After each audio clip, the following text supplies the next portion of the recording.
అనిపించదు. కాంప్రమైజ్ అయిపోవాలి, వెళ్ళిపోవాలన్నట్టు ఉంటుంది. మరీ సీరియస్ అయితే చెప్పేస్తారా ఇదంతా ప్రాంక్ అని?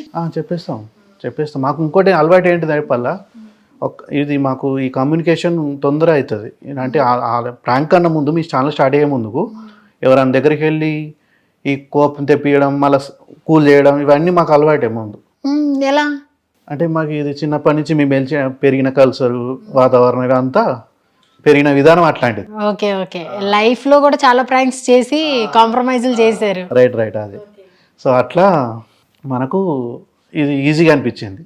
వీడు ఒక అతను ప్రాంక్ చేసినాం అనుకో, మనం అతను సీరియస్ అయినా కానీ ఓకే చాలు ఆపేసాయి వెళ్ళిపోతాడు. మరి కొంచెం అతను ఏమనలేడు అనుకో, ఇంకొంచెం లేపు అన్నట్టు అట్లా. వాడు కోపిస్ట్ అయితే ఇక్కడికి ఆపేరే, కొంచెం కామ్ పర్సన్ అయితే కొంచెం లాగు వీడియో అన్నట్లుగా ప్రిపేర్ అయ్యి వెళ్ళేవాళ్ళు. నైస్. అంతా అయిపోయింది. ఇప్పుడు మనం వర్క్ నుంచి పర్సనల్కి వచ్చేద్దాం.